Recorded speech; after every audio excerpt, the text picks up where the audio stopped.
Ganda naman ang pagkaka-setup dito guys. Christmas is right sa Fairview. Marami pa lang. 400. Salamat po. Thank you.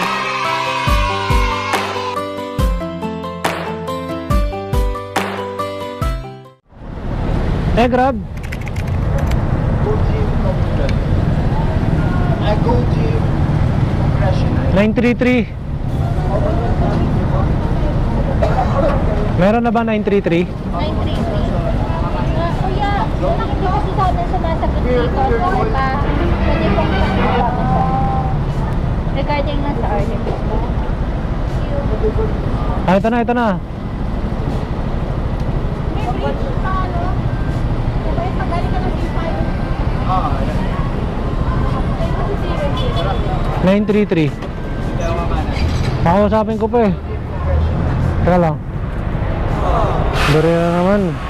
Hello po. Kausapin daw po kayo ng Dunkin Donut, ma'am.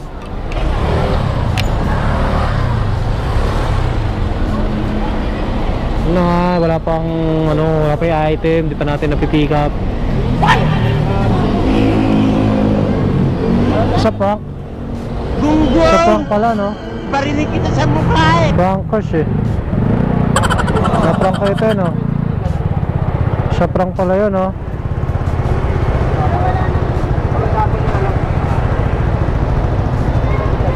Hello, ma'am. Ayan, totoo na yun. Tawagan ko pala sila ate.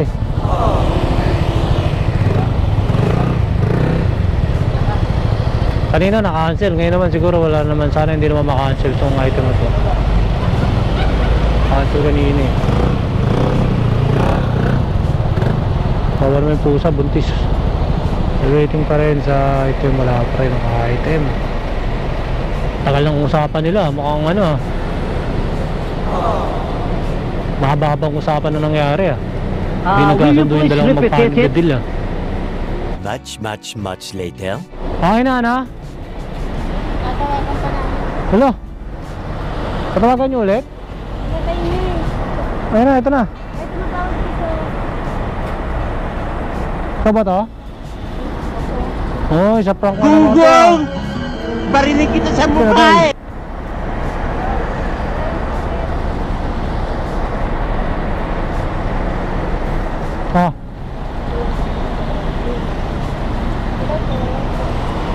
Pangalawang tawag na.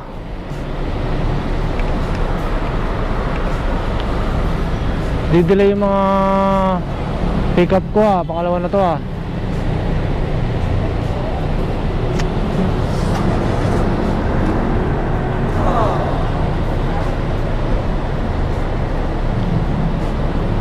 Anyway, sabahan lang natin ang ating patience. Will you please repeat it? Ba't yun di na natatawagan, no? Chat lang kasi sa kanila pero sa number.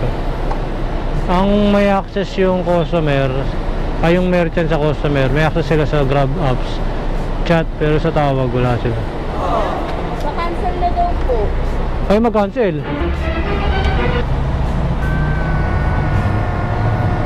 Ganito yung nangyari sa akin kanina eh, wala silang item eh. Merchant, cancelan nyo agad kasi matagal. Meron naman kami mga item. Kaya ayaw niya yung mga prices. Ganun kasi mga customer eh. Meron kami ng mga donut. Kaso, Wala tayong magagawa. Pero cancelan nyo na lang agad kasi meron pa akong pick up na isa oh. Ito oh, colon. Kaya hindi nangyari sa akin kanina eh. Wala, ayaw pa ipalitan din ng customer eh. Ito yung kanina oh. Ayan yung kanina oh. Pina-cancel din. Ganyan din, wala rin silang product. pero kami, nakapagdating na kami sa product. Oh, hindi nakikipag-agree na palitan. Yun, dalawang peraso na lang natira doon sa bili. Baka kasi nagtatampo yung mga customer eh. Wala, cancel na. Mga ganun na agad sinasabi nila eh. Pero GrabPay ito oh. Kasi SMR siguro. Ay, cash na siguro ito. Layo pa naman ang tinakbo ko dito tayo, no? Galing pa ako ng ano eh. Okay na te. Ganun talaga. One of the orders got cancelled. Ayun na, nag-effort tayo pumunta dito tapos cancel kasi walang item. Diba? Ang sarap. Sarap ng pangyayari sa buhay, diba? Ayan oh. Don't worry, your cancellation is not affected. Kasi na-affected yun, hindi ko naman kasalanan. Pumunta pa nga ako dyan, tapos wala naman, tapos tatamakan niyo pa ako ng cancellation rate. Dapat lang, di ba? So yun guys, ganito yung mga nangyayari sa araw-araw ng mga riders na hindi nagkakasundo yung merchant, yung orders, regarding sa orders ay hindi nagkakasundo, kaya yun, nakakancel yung order.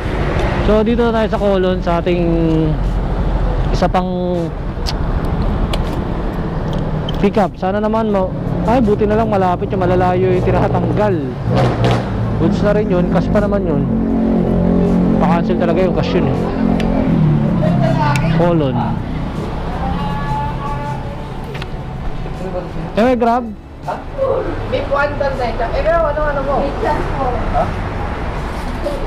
785 ma'am. Available itong stopping.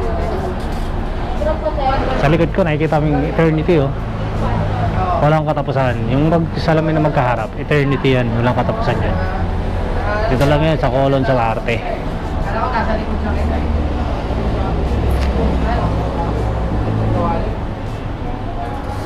Ay na yan te? Wala pa. Iya, berapa ini? 758. 785. Ito tayo. Okay na to tayo. Salamat ha. Ano na lang po, pa-update lang. Okay na po. Alright. Ito lang po, kuya. Ah, yan lang. Dalawa.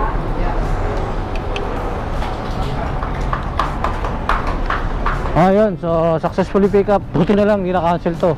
Kasi na-cancel kanina. So, di-deliver na natin to agad. Tayo na. Dito tayo sa street ng ating drop-off location. Dito sa may Skylark Street. Dito tayo sa may Children International, kung saan yung tinatawag na abot kamay. Mga nag-sponsor sa mga nag-iikaw sa mga bata para mapakain, pabigyan ng mga gamit pang eskwela, pamasko. Dito na tayo dito. Children International. Alala ko dati yung kapatid ko member dyan, pero ako hindi. Sa kada birthday niya meron siyang mga gift, tsaka pag Pasko meron siyang mga natatanggap, tapos ako wala. Pero binibigyan naman niya ako para hindi sumama yung loob ko, para may magamit ako, lalo na sa school supplies. So nabibigyan ako pag meron si Buboy, nahati namin. Yung tinatawag na poster sa mga batang 90s, baka familiar dyan sa tinatawag na poster. Children International dyan. Talagang hello ma'am, dito na ako sa poster. Salamat. Salamat. Ayun, so palabas na daw yung kukuha. Nag-okay naman na yung customer. So sino kaya yun? Ayun, si ma'am. Okay ma'am Chris. Okay po.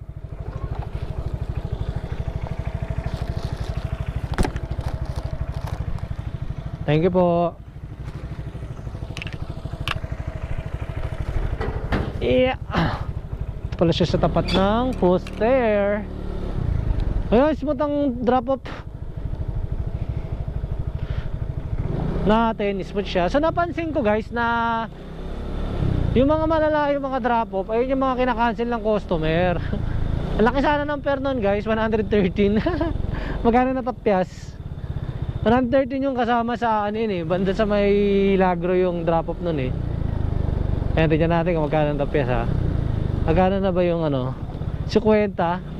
Ang nawala sa akin 80 pesos dahil dun sa pag-cancel na yun. So malaking bagay guys. Hindi magandang epekto yun sa akin. Tsaka sa dalawang cancel na guys oh. Dahil sa mga tinatawag na misunderstanding or hindi nag-agree yung bawat merchant tsaka yung customer, nakaka-cancel, naiipit yung rider. Kasi pumupunta kami dun eh, di ba? Pumupunta kami, nagdadrive ako, nagagas ako papunta sa merchant. Tapos pagdating doon, sir, hindi namin matawagan, chinat ko na yung customer kasi wala kaming ganito para sa, kung baka may concern sa order, tapos sasabihin baka pwedeng tawagan mo. Tapos pag tinawagan naman, tatawagan ko sa in my cellphone, in my data, in my load, di ba? Tatawagan ko, tapos tapos magsasabihan lang sila na cancel na. So ang ending, wala akong napala guys, wala akong kita. So hindi tayo kumikita sa ganun guys. So it's not good effect yun sa atin guys, sa ating pag-grab. Alright, so ganun talaga ang buhay guys. Tanggapin na lang natin ang kasama siya sa pag-grab natin. So nakadalawa akong ganun guys. Siguro intended talaga para maipakita ko sa inyo to, para meron akong maipalabas sa inyo sa ating channel. Pero hindi magandang epekto to para sa atin. Pero at least na-experience nyo na may ganito pala. So maybe dito ako mag-aantay sa Colon, kasi dati naman talaga akong tumatabay dito. Alright, so maraming salamat para sa pag-tune nyo sa akin. Ingat kayo, peace na tayo sa street ng ating drop-off location dito sa may Skylark Street. Dito tayo sa may Children International, kung saan yung tinatawag na abot kamay, yung mga nag-sponsor sa mga nag-iikaw sa mga bata para mapakain, pabigyan ng mga gamit pang eskwela, pamasko. Dito na tayo, dito Children International. Alala ko dati yung kapatid ko member dyan, pero ako hindi. Sa kada birthday niya meron siyang mga gift, tsaka pag Pasko meron siyang mga natatanggap, tapos ako wala. Pero binibigyan naman niya ako para hindi sumama yung loob ko, para may magamit ako, lalo na sa school supplies. So nabibigyan ako pag meron si Buboy, nahati namin. Yung tinatawag na poster sa mga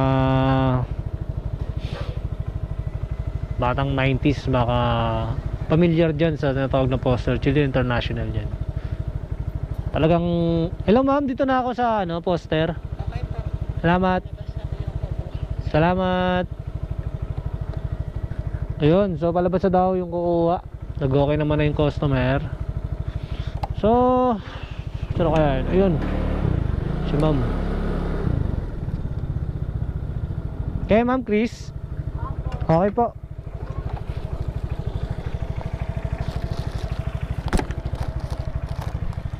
Thank you po. Yeah. Pala siya sa tapat ng poster. Ayun, smooth ang drop off natin, smooth siya. So napansin ko guys na yung mga malalayo mga drop off, ayun yung mga kinakancel ng customer. Ang laki sana ng fare nun guys, 113. Magkano natapyas? 113 yung kasama sa banda sa may Lagro yung drop off nun eh. Ayan, tignan natin kung magkano natapyas ha. Magkano na ba yung 50? Ang nawala sa akin 80 pesos dahil dun sa pag-cancel na yun. So malaking bagay guys, hindi magandang epekto yun sa akin, tsaka sa dalawang cancel na guys dahil sa mga tinatawag na misunderstanding or hindi nag-agree yung bawat merchant tsaka yung customer, nakaka-cancel, naiipit yung rider. Kasi pumupunta kami dun di ba? Pumupunta kami, nagdadrive ako, nagagas ako papunta sa merchant. Tapos pagdating doon, sir, hindi namin matawagan, chinat ko na yung customer kasi wala kaming ganito para sa, kung baka may concern sa order, tapos sasabihin baka pwedeng tawagan mo. Tapos pag tinawagan naman, tatawagan ko sa in my cellphone, in my data, in my load, di ba? Tatawagan ko, tapos tapos magsasabihan lang sila na cancel na. So ang ending, wala akong napala guys, wala akong kita. So hindi tayo kumikita sa ganun guys. So it's not good effect yun sa atin guys, sa ating pag-grab. Alright, so ganun talaga ang buhay guys. Tanggapin na lang natin ang kasama siya sa pag-grab natin. So nakadalawa akong ganun guys.